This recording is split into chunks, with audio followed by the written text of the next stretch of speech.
Números 13, versículo 17, diz assim: Moisés os enviou para sondar a terra de Canaã e disse-lhes: Subi pelo Neguebe e atravessai as montanhas, vede como é a terra e o povo que nela habita, se é forte ou fraco, se são poucos ou muitos.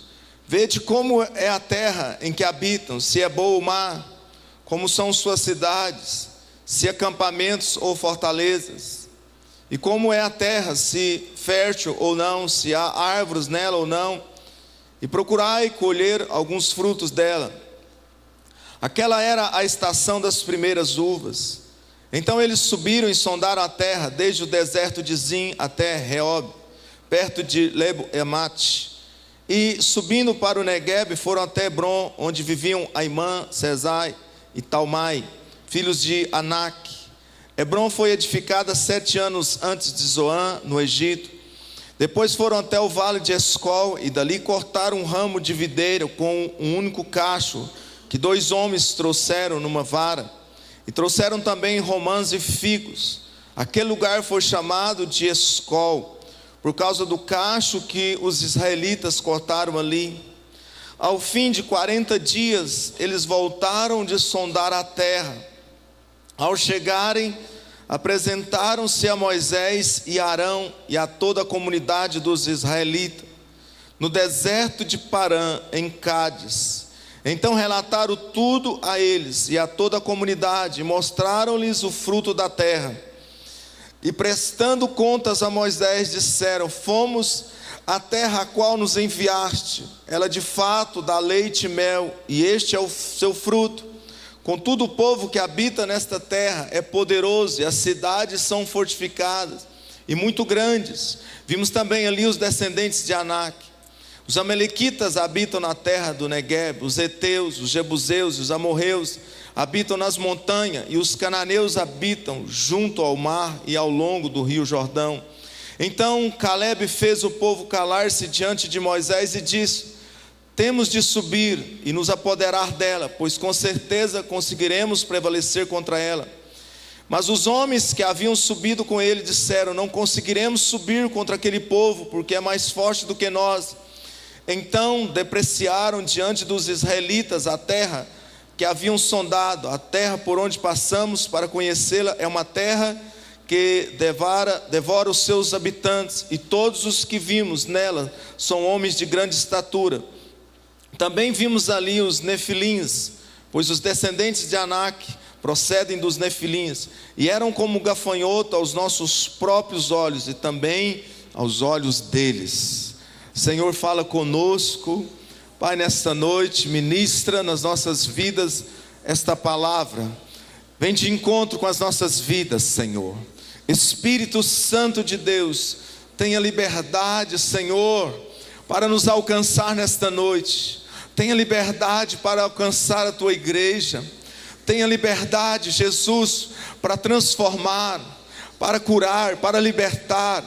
Tenha liberdade, Senhor, para edificar a tua igreja nesta noite.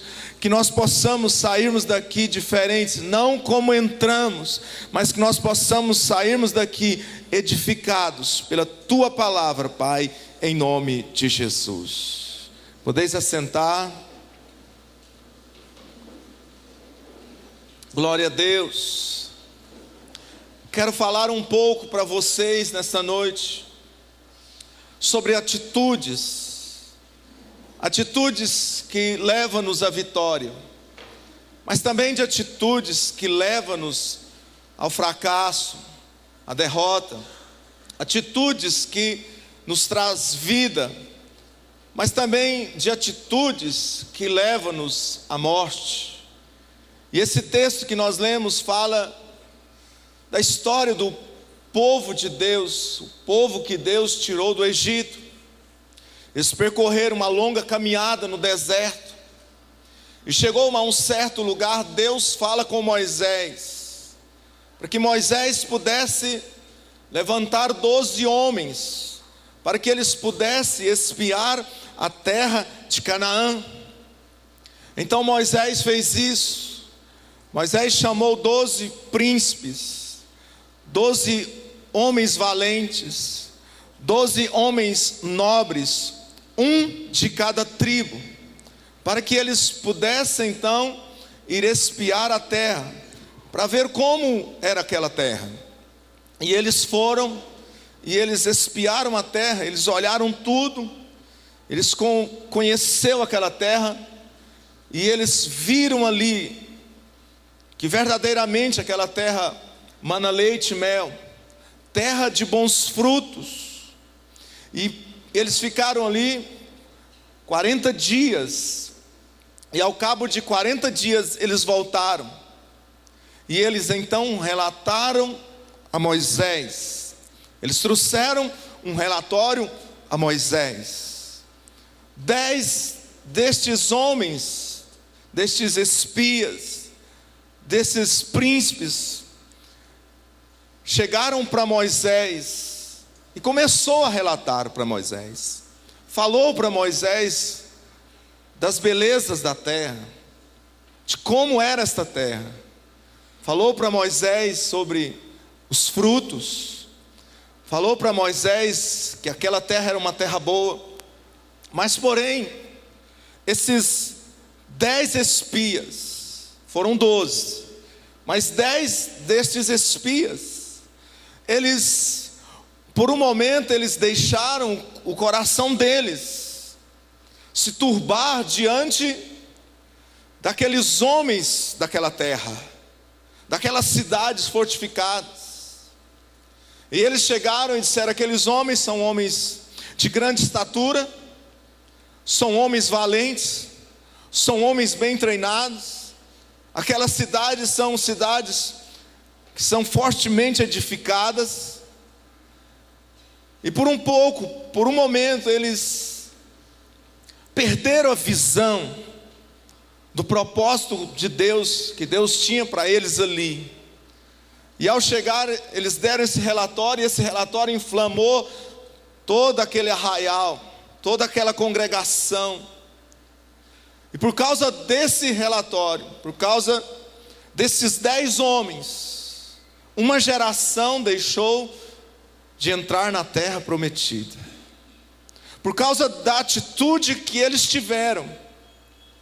Aquela geração que saiu do Egito a partir dos 20 anos acima, todos eles perderam a bênção, perderam a oportunidade de entrar na terra prometida. Mas em contrapartida, 2 deles, Josué e Caleb, eles sondaram aquela terra, e o relatório deles foram diferentes. Eles viram aquelas maravilhas, viram também aquelas cidades fortificadas, viram aqueles homens gigantes, mas porém os seus olhos não voltou-se para aquela cidade fortificada, e nem para aquelas 7 nações. Eles voltaram seus olhos para o Senhor. E é sobre esses 10 espias que eu quero falar para vocês de algumas atitudes deles. Primeira atitude que nós aprendemos é que nós não podemos duvidar das promessas de Deus. E nesses dias nós também, semelhante a esses 12, nós somos desafiados a entrar, a espiar, a conhecer aquilo que Deus tem para as nossas vidas.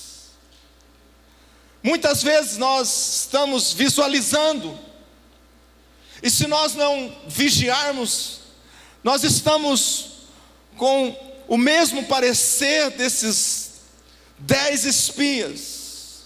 Os 10 espias eram pessoas incrédulas. Eles duvidaram da promessa de Deus. Leia comigo o versículo 31 e 32 do capítulo 13. Mas os homens que haviam subido com ele disseram: não conseguiremos subir contra aquele povo, porque é mais forte do que nós. Então depreciaram diante dos israelitas a terra que haviam sondado. A terra por onde passamos para conhecê-la é uma terra que devora os seus habitantes, e todos que vimos nela são homens de grande estatura. Veja bem, vejam só a incredulidade desses 10 espias. Eles duvidaram da promessa de Deus. Já havia sido liberada uma palavra que eles entrariam e que eles iriam possuir, que eles iriam percorrer naquele deserto pelo caminho do mar, mas que o Senhor iria introduzi-los na terra de Canaã. Mas eles duvidaram. Eles foram incrédulos. Quantas vezes nós não temos sido incrédulos? Quantas vezes nós não temos duvidado das promessas de Deus para as nossas vidas?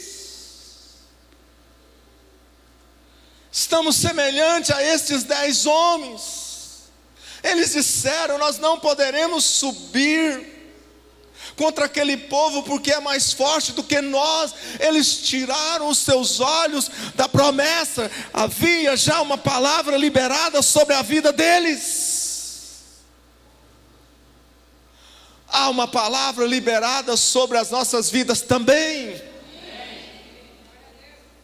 E nesses dias nós estamos, como igreja, nós estamos sendo desafiados a crer nas promessas de Deus para as nossas vidas. E Paulo, escrevendo aos Coríntios 1, versículo 20, Paulo diz assim: todas as promessas, nós temos um sim, nós temos um amém. Em todas as promessas do Senhor, o Senhor diz sim. Em todas as promessas do Senhor, o Senhor diz amém. O Senhor diz para mim, o Senhor diz para você, assim seja. Mas queridos, vai depender da nossa atitude. E nesses dias nós precisamos crer nas promessas de Deus sobre as nossas vidas. Há mais de 8.000 promessas de Deus para as nossas vidas.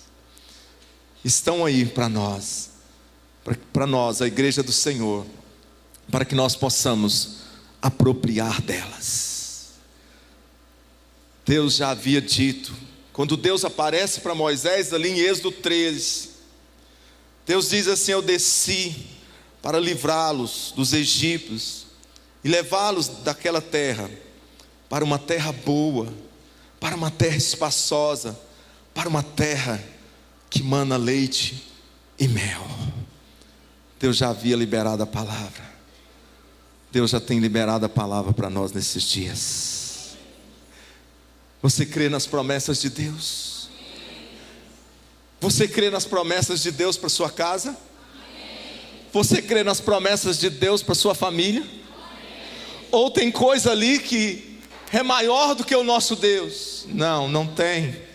Você crê nas promessas de Deus para o teu ministério? Você crê nas promessas de Deus para a tua vida ministerial, para a sua vida profissional? Então receba esta palavra nesta noite em nome de Jesus. Creia nas promessas de Deus, não duvide das promessas de Deus. Segunda atitude que nós não devemos ter memória curta. Os 10 espias não se lembraram dos sinais do Egito, só estavam vivendo aquele momento. Aqueles 10 homens disseram: o povo, porém, que habita nesta terra é poderoso. Eles só estavam vivendo do aqui e do agora. E muitos de nós, se nós não tomarmos cuidado, nós também começamos a vivermos do aqui e do agora. Nós esquecemos os benefícios que Deus fez para conosco. Nós esquecemos, sabe, do agir que Deus operou nas nossas vidas ontem, do que Deus está operando hoje, do que Deus vai ainda operar nas nossas vidas. Irmãos, como eu trago à memória aquilo que Deus fez na minha vida. Aí eu chego para Deus, eu digo: Senhor, eu te conheço. Como eu já fiz isso. Eu chego para o Senhor e digo: Senhor, eu te conheço. Senhor, eu já contemplei o teu agir. Senhor, eu lembro de como o Senhor fez nos meus primeiros dias. Senhor, eu me lembro quando o Senhor me libertou. Eu lembro quando o Senhor me curou. Senhor, eu me lembro quando o Senhor me livrou do espírito de miséria. Senhor, eu me lembro quando o Senhor me prosperou, quando o Senhor mudou a minha sorte. Pai, esta circunstância agora que eu estou me deparando com ela, nada é diante daquilo que o Senhor já fez e diante daquilo que o Senhor ainda irá fazer. Não podemos ter memória curta. Precisamos fazer como Jeremias. Quero trazer à memória aquilo que me traz esperança. Eles perderam aquela visão do que Deus havia feito com eles ali no Egito. Deus operou sinais e maravilhas ali. Eles esqueceram de como Deus os tirou com um braço estendido, com mão forte. Eles esqueceram das maravilhas que Deus operou ali no deserto. Pela manhã, o arraial era banhado de um negócio branco. Era o maná. Eles ficaram tão impressionados que eles pegaram aquela coisa pequena e eles disseram assim: que é isso? Tanto que eles ficaram impressionados, e no crepúsculo da tarde, num sopro, veio aquela multidão de codornizes. De repente eles se depararam diante do mar, de um lado montanha, de outro montanha, atrás um grande exército, e Deus fez com que aquelas águas pudessem se abrir. Eles esqueceram de tudo. Memória curta. Queridos, não podemos nos esquecer daquilo que Deus realizou nas nossas vidas. Eu quero te falar só de uma. Só de Deus abrir o nosso coração para a sua palavra já é um grande milagre. E esse mesmo Deus que operou ontem é esse mesmo Deus que está operando agora, e é esse mesmo Deus que vai operar no amanhã, nas nossas vidas, na vida da igreja, em nome de Jesus. Não se esqueça do que Deus fez na tua vida. Não olhe para esta situação que está diante de você, mas olha para as grandezas que Deus já operou na tua vida, que não são poucas, são muitas. Deus já operou grandes coisas nas nossas vidas, e isto agora é nada diante do nosso Deus. Lembra-te daquilo que Deus fez na tua vida. Eu me lembro daquilo que Deus fez na minha vida, e eu chego para o meu Deus e eu digo: Pai, que coisa linda. Quantas vezes eu já disse para Deus: eu te conheço, e eu sei daquilo que o Senhor pode fazer. Terceiro, ter o foco na impossibilidade. Esses 10 homens disseram: não poderemos subir contra aquele povo. Eles se sentiram incapazes, tiraram os olhos do Senhor e colocaram nas circunstâncias. Oh, irmãos, tenho orado nesses dias, tenho dito nesses dias: Senhor, não me deixe colocar os meus olhos nas impossibilidades, não me deixe colocar os meus olhos naquilo que é natural. Eu quero colocar os meus olhos em Ti, autor e consumador da minha fé, consumador da nossa fé. Tira os teus olhos, tira o teu foco da impossibilidade e coloca os teus olhos em Deus, porque Ele pode todas as coisas. Acaso há coisa demasiadamente difícil para o nosso Deus? Não. Agindo Deus, quem impedirá? Ninguém. Você pode dizer comigo: agindo Deus, quem impedirá?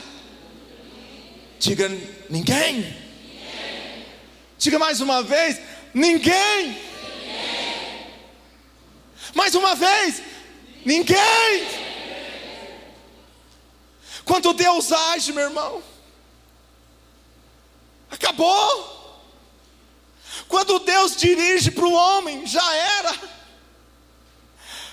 Quando o relógio da provisão de Deus marca o momento, Deus se manifesta. Mas nós não podemos colocar os nossos olhos na impossibilidade, não me atentando para estas coisas, desta esfera, não me atentando para as coisas que se veem, mas me atentando para as coisas que não se veem, porque as coisas que não se veem são eternas. Deus está dizendo para nós: não nos atentarmos para as coisas que se veem, mas nos atentarmos para aquelas que nós não estamos vendo, porque elas são eternas, elas não vão passar, dia após dia, vai se renovar nas nossas vidas. Essa deve ser a nossa atitude. Tira o teu foco da impossibilidade e coloca o teu foco num Deus de possibilidades, num Deus que pode todas as coisas na tua vida. Deus quer renovar a nossa fé nesta noite. Deus quer trazer uma unção diferente nas nossas vidas hoje. Deus quer turbinar as nossas vidas espirituais. Você vai sair daqui turbinado, cheio de Deus, crendo, olhando para o alvo, que é Jesus Cristo de Nazaré. Diga para o teu irmão: seja turbinado nesta noite. Pode dizer para ele: seja turbinado, meu irmão. Deus tem muito para você nesta noite. Aleluia. Coloca o teu foco nos milagres de Deus. Coloca o teu foco nas possibilidades. Olha e diga: é possível sim. Está aqui, nada é diante do meu Deus, do Deus que eu sirvo. O Deus que eu sirvo é maior do que todas as coisas. O Deus que eu sirvo fez a humanidade, e se esse Deus fez a humanidade, Ele pode sim fazer na humanidade. Você pode dar um glória a Deus bem forte nessa noite? Não podemos subir contra aquele povo. Diga: misericórdia. 4, ter complexo de inferioridade. Esses 10 espias tinham um complexo de inferioridade. Eles se viram impotentes ao olhar para aquelas nações, para as cidades fortificadas, e eles chegaram ao ponto de dizer assim: e éramos como gafanhotos aos nossos próprios olhos, e aos olhos deles. Misericórdia. Eles se viram como gafanhoto. Eles se viram incapazes, mesmo diante de tanto agir de Deus, mesmo diante de tantas maravilhas que Deus tinha operado, eles se sentiram incapazes, se viram como gafanhotos. Irmãos, como o inimigo tem se levantado nesses dias para trazer esse sentimento nas nossas vidas, sentimentos de incapacidade. E eu quero dizer para você, não permita que o sentimento de incapacidade venha sobre a tua vida. Eu quero dizer para você, acredite, você é capaz. Deus te capacita. Deus te capacita para todas as coisas. Não deixa esse complexo de inferioridade, essa autoestima baixa vir sobre a sua vida. Nesta noite eu quero liberar uma palavra. Você é capaz sim para governar a tua casa. Você é capaz sim para ser um bom profissional nesses dias, nesta sociedade corrompida. Você é capaz, o Senhor te capacita para ter um ministério de êxito. O Senhor te capacita. É o Senhor que luta por nós. A Bíblia diz que Ele é a guerra. E se o Senhor é a guerra, meu irmão, então, aleluia. O que nos resta é dizer: Senhor, eis-me aqui, Pai. Pode tomar conta de todas as coisas. E quando nós temos essa atitude, Deus se manifesta nas nossas vidas. Eu não sei, de repente você tem esse sentimento de inferioridade. De repente você olha para você e você se vê tão pequenininho. A forma que você se vê é a forma que você vai ser. Então comece a olhar para você como Deus olha para você. Deus olha para você e Ele vê em você um vencedor. Não, um vencedor não, um mais que vencedor. Deus olha para você e Ele vê em você a capacidade para vencer, capacidade para fazer. Escute aqui, olhe para mim. Deus está nos capacitando nesses dias para todas as coisas. A igreja vai reinar. A igreja vai governar. Então olhe para você como Deus olha para você. Olhe para você e alinhe a sua vida conforme a palavra de Deus. E a palavra de Deus para a minha vida e para a sua vida é que nós podemos todas as coisas. Sentimento de inferioridade. Tem gente que às vezes se acha feio. Irmãos, eu olho para o espelho e eu falo: oh, bonitão de Deus e bonitão da bispa, né? Malhado, como que é? Saradão de Deus, primeiro Deus, e saradão da bispa.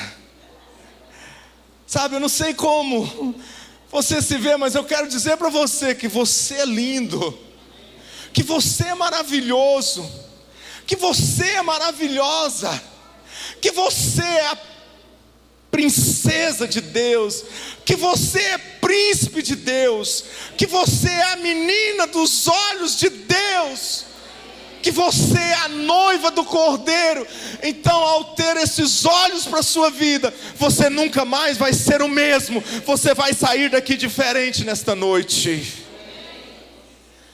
Não importa se você é baixinho, se você é grandão, se você é franzilinho, se você né, já alargou a sua tenda, se você tem muito cabelo ou se você tem pouco cabelo, não importa, meu irmão, não importa, meu querido, o que importa é que nós somos filhos de Deus, e se nós somos filhos de Deus, nós somos a sua imagem, somos a sua semelhança, somos parecidos com Ele, somos lindos.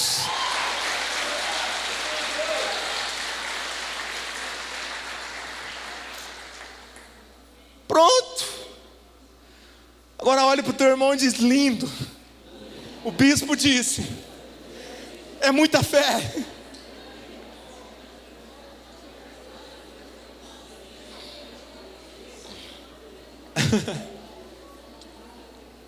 Pronto.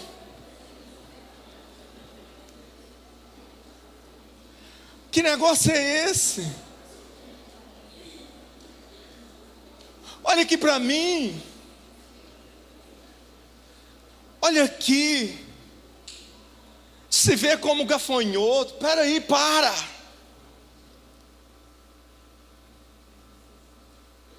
Somos nós que somos os gigantes. Gafanhotos são as 7 nações. Os fariseus, jebuseus, heveus, os malequitas e blá blá blá, jebuseus. São eles que são os gafanhotos. São as circunstâncias que são os gafanhotos. Nós somos os gigantes de Deus. Gigantes somos nós. Gigante é a igreja do Senhor. Sabe por quê, meu irmão? Porque habita algo muito nobre dentro de nós. Sabe quem habita dentro de nós? O próprio Deus. Então nós somos grandes por causa dele. Começa a se ver como Deus te vê. Começa a mudar os seus olhos a teu respeito. E você vai ver como Deus vai fazer através da tua vida. Deus nos capacita. Quinto e última atitude de derrota é manter o Egito dentro de si. Depois do relatório, depois da lambança, depois de murmurar, depois de contaminar o arraial, depois de contaminar a congregação toda, eles disseram assim: se morrêssemos no Egito. Oh meu Deus, ainda se lembraram do Egito, até para morrer. Eles queriam morrer no Egito, pastor Josué. Até para morrer eles disseram: quem nos dera ficar lá comendo a cebola, aquela cebola, aquele alho. Eu fico imaginando aqueles dentes de alho tão grandes. Nós comíamos e até rotávamos.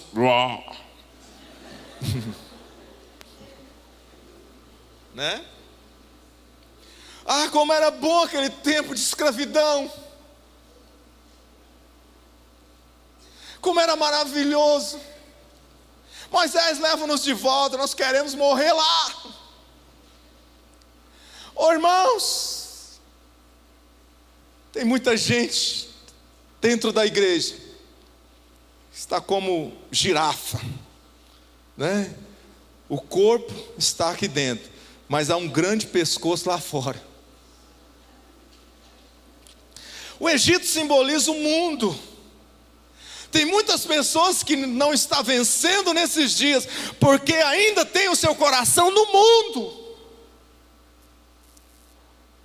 Porque ainda olham as coisas e sentem aquela saudade. Como eu me lembro daquela mesa. Aquela mesa lá naquele botequim, né? Aquela geladinha com capetinha. Não é verdade? Aquela música. Sai pra lá, Satanás.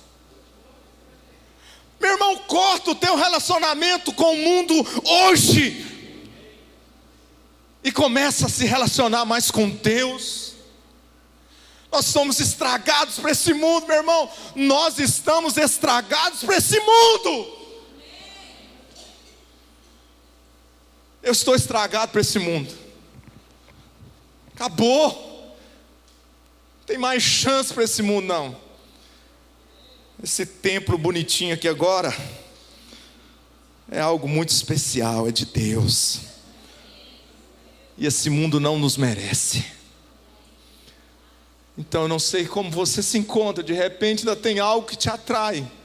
Até um tempo desse eu ouvi aquelas músicas e elas me atraíam assim, mexia comigo, sabe? Eu vou cantar ela para vocês. Tá, eu sei que você não aguenta mais. Eu vou virar de costas para vocês não verem minha careta. Hoje meus dias são de tristeza e solidão.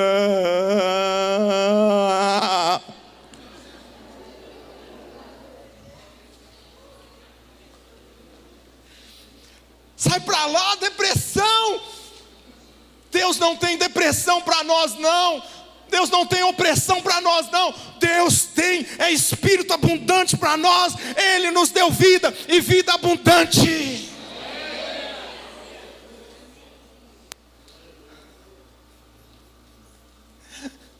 Gostaram da música? Talvez não é a música, mas talvez é algo lá no teu trabalho. Aquela conversinha com aquele grupinho cheio de Egito. Diga comigo, sai para lá, Egito. Porque eu já estou em Canaã. Eu já estou na terra prometida. Eu estou desfrutando das promessas de Deus. Eu já estou desfrutando do melhor de Deus para a minha vida. Se quiserdes e me ouvirdes, comereis o melhor desta terra. Coma, coma, coma, coma, coma. Se enche de Deus, se enche de Deus.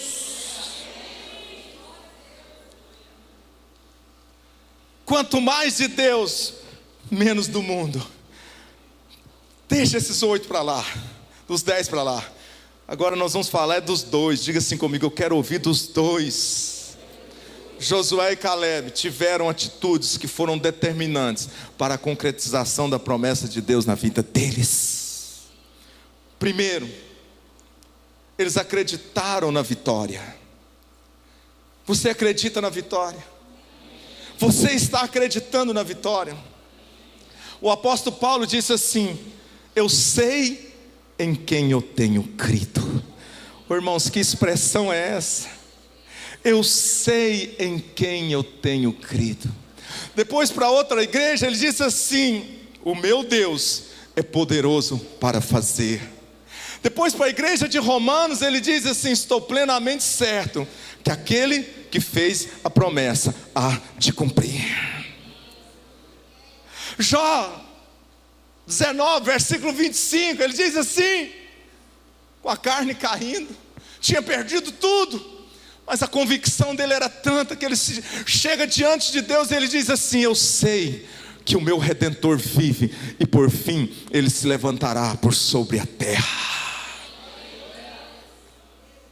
Jó capítulo 7, versículo 14, ele olha, ele faz uma metáfora de uma árvore, ele diz assim: há esperança para a árvore, pois mesmo cortada, ainda se renovará, e ao cheiro das águas dará frutos. Você tem convicção da tua vitória? Caleb disse: se o Senhor se agradar de nós, então nos estabelecerá nesta terra e dará para nós terra que mana leite e mel. E ele chega e diz assim: eia, subamos e possuamos a terra. Você pode dizer comigo nesta noite: Pode melhor, tá ruim. Isso não é convicção de vitória, não.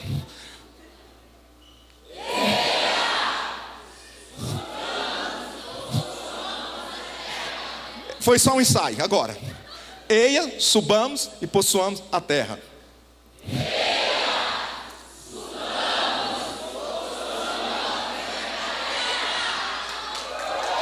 Está declarado. Pronto.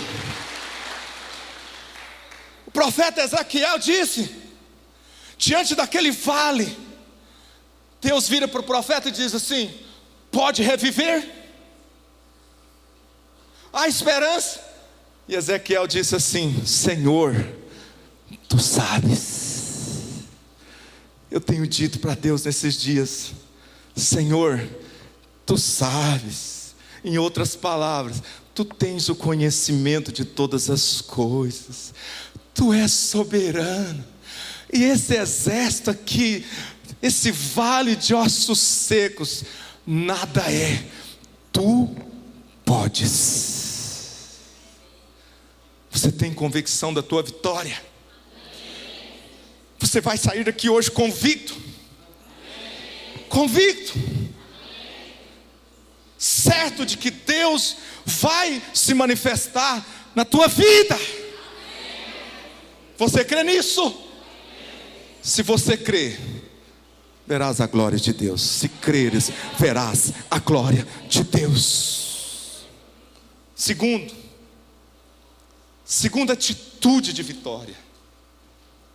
Eu estou falando para você de algo, de ferramentas que vai te levar a vitórias. Segunda, dependência total a Deus. Olha aqui para mim. O arraial estava uma confusão só. Aquele arraial estava tomado de gritos. De repente, Josué e Calebe continuaram a dizer: então nos porá nesta terra, e a dará para nós, terra que mana leite e mel. Eles continuaram a dizer, na presença ali, daqueles murmuradores. Eles chegaram diante do Senhor, e eles disseram: então o Senhor nos porá nesta terra, e nos dará esta terra que mana leite e mel. Quantos têm dependido do Senhor nesses dias? Dependência. Queridos, quando nós dependemos de Deus, nós somos alcançados por Ele. E eu me lembro aqui de um rei chamado Ezequias. 2 Reis 20, versículo 1. A Bíblia diz que Ezequias estava enfermo. E se não só bastasse aquela enfermidade, veio o profeta Isaías e disse para ele: arruma a tua casa, porque esta enfermidade é para a morte. Diga comigo: misericórdia. Uma enfermidade e um decreto. De repente, aquele rei não se levantou, não ficou debatendo com o profeta que trouxe aquela profecia que nenhum de nós quer ter, sim ou não? Deus me livre, diga assim comigo: Deus me livre desta profecia. Aquele rei não fez nada disso. A Bíblia diz que aquele rei se virou para a parede, e ele começou a orar, e ele começou a chorar, e ele chorava muito. E o seu clamor foi tão grande que Deus ouviu o seu clamor. A Bíblia diz lá no versículo 5, que antes que Isaías deixasse o ato, antes que o profeta Isaías saísse daquela cidade, Deus falou com ele, pastor Josué. E Deus disse para ele: Isaías, imagino eu que ele disse assim: Senhor, já resolvi o problema, já fui lá, já falei que ele vai morrer. Mas não foi assim. Deus fala com ele e diz: olha, eu mudei de ideia. Volta lá ao meu servo, ao príncipe do meu povo. Volta lá e diga para ele que eu o curarei, que eu lhe acrescentarei mais 15 anos na sua vida, e que ao terceiro dia ele vai retornar à casa do Senhor. Diga para ele que eu vou livrá-lo das mãos do rei da Síria. Diga para ele que eu vou livrar ele e a cidade. Diga para ele, Isaías, que por amor a mim e por amor ao meu servo Davi, eu o defenderei do rei da Síria. Diga assim comigo: Deus é poderoso. E ele foi visitado por Deus, e ele foi curado. Pena que fez besteira depois. Diga assim comigo: dependência a Deus. Terceiro, obediência total a Deus. Já vou encerrar. Em Números 14, versículo 9, Josué anima o povo, e ele diz assim: não temais, ó povo desta terra. Isso aqui é um clamor. Josué e Caleb estavam fazendo um clamor, dizendo: olha, não temais, ó povo desta terra. Meu irmão, Deus não está em busca de pessoas capacitadas. Deus está em busca de pessoas que obedeçam a sua palavra. Queridos, a obediência é uma forma que Deus encontrou para nos motivar para chegarmos à promessa. A obediência é uma forma que Deus encontrou para trazer motivação na minha vida e na sua vida, para que nós possamos receber o cumprimento da sua promessa. Deuteronômio 28, versículo 1. Se atentamente ouvires a voz do Senhor teu Deus, tendo cuidado de guardar todos estes mandamentos, virão sobre ti e te alcançarão todas estas bênçãos. Serás abençoado no campo, serás abençoado na cidade, será abençoado com o fruto do teu animal, e enfim, com o fruto do teu ventre. O Senhor abrirá o bom tesouro do céu. Queridos, a obediência é o meio que Deus escolheu para nos abençoar. Amém? E por último, eu encerro. Diga assim comigo: as adversidades não são elementos de derrota. As adversidades não é o fim. Você pode dizer comigo: as adversidades não é o fim. Os empecilhos para os incrédulos eram as nações dos jebuseus, mas para Josué e Caleb, estas nações nada representavam. Querido, veja em cada adversidade uma oportunidade para você trazer uma experiência na sua vida. Veja em cada adversidade uma oportunidade para você refletir, para você trazer um despertamento para a sua vida. Veja em cada adversidade uma oportunidade para Deus te trazer para o propósito original dele na sua vida. Porque muitas vezes nós saímos do caminho, e Deus não quer que nós venhamos a sair do caminho. Deus quer que eu e você, que nós possamos continuar no caminho, no modelo que Ele tem para as nossas vidas. Então Deus usa adversidades para nos trazer novamente para o propósito.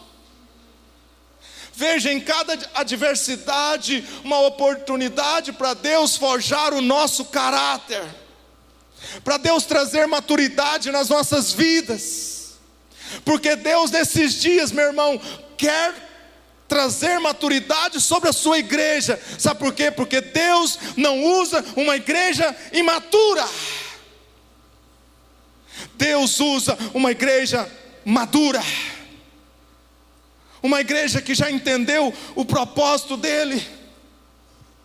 E Deus quer trazer maturidade nesses dias nas nossas vidas. Querido, Josué e Caleb não olharam para as adversidades como algo que veio para trazer derrota sobre as suas vidas. Eles olharam para aquelas nações e eles viram a oportunidade de fazerem a diferença. E é isso que Deus tem para as nossas vidas nesses dias. Nós estamos numa caminhada, nós estamos numa jornada, nós estamos num caminho. Nós vamos encontrar nesta caminhada adversidades, nós vamos encontrar tribulação, nós vamos encontrar de tudo, mas nesse caminho, no final deste caminho, já tem uma placa escrita: vitória. Já tem uma placa escrita. E nesta caminhada tem humildade, nesta caminhada tem perdão, nesta caminhada tem ajustes, nesta caminhada, meu irmão, tem humilhação, nesta caminhada tem de tudo, mas o que importa é o que se encontra no final dessa estrada. No final desta estrada tem uma placa escrita assim: Bispo Timóteo Sidney, a vitória é sua pelo sangue de Jesus. Veja o final dessa estrada. Olha lá o seu nome. Olha o teu nome no final. Lá está assim: Pastora Terezinha, a vitória é sua pelo sangue de Jesus. E depois desta placa existe uma outra placa também. Lá está escrita assim: salvação. Eles venceram pelo sangue do Cordeiro. Salvação. Sabe esses desertos? É porque Deus quer te colocar em algo melhor. Eu estou olhando para uma igreja que entra no deserto, mas que não fica no deserto, que sai do deserto. Uma igreja que entra no deserto, entra de uma forma, mas sai de outra, sai diferente. Meu irmão, em cada circunstância que nós entramos de um jeito, mas nós saímos de outro. Cada circunstância, por trás dela, tem uma experiência para as nossas vidas. E eu digo para vocês, eu e a bispa, nós tivemos grandes experiências. Foi nesses desertos que Deus forjou-nos. Foi nesta caminhada que Deus nos trouxe maturidade. E hoje, por causa disso, nós temos autoridade para falar de relacionamento conjugal. Nós temos autoridade para chegar para alguém e dizer assim: escuta aqui, Deus fez na minha vida e na vida da minha esposa. Deus mudou a nossa história. Nós temos autoridade para falar de vida financeira, porque um dia nós nos encontramos numa situação muito difícil e Deus também mudou a nossa história. Nós temos autoridade para falar de discipulado. Sabe por quê? Porque nós somos discípulos, e nesses dias Deus quer levantar uma igreja de discípulos. Nesses dias Deus quer levantar uma igreja de discípulos, uma igreja que opera no discipulado, uma igreja que vai alcançar as multidões nesses dias. Experiência.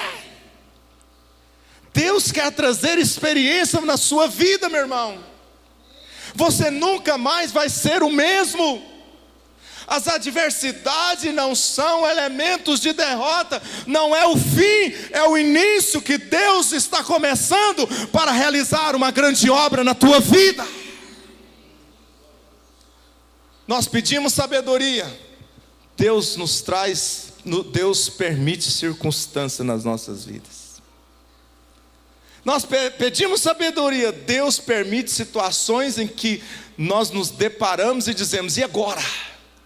E muitas vezes nós não agimos conforme, a palavra de Deus. E é aí que nós aprendemos. Sabia disso?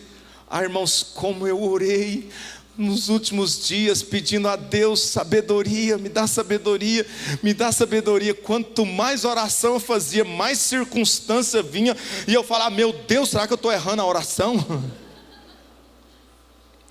Aí eu entendi, Deus estava me levantando, Deus estava me levando para um outro nível, Deus estava me trazendo experiências. Amém, irmãos? Eu quero que você receba esta palavra na tua vida nesta noite. Que essas atitudes dos dois, nós não vamos ficar com os 10, nós vamos ficar com os 2, porque eles tiveram atitudes que foram determinantes para eles entrar na terra da promessa. E não só apenas eles, mas eles foram canais de Deus para levar uma multidão para entrar na terra prometida. Deus está te levantando nesses dias, levando você para vencer, para você ajudar pessoas a vencer também.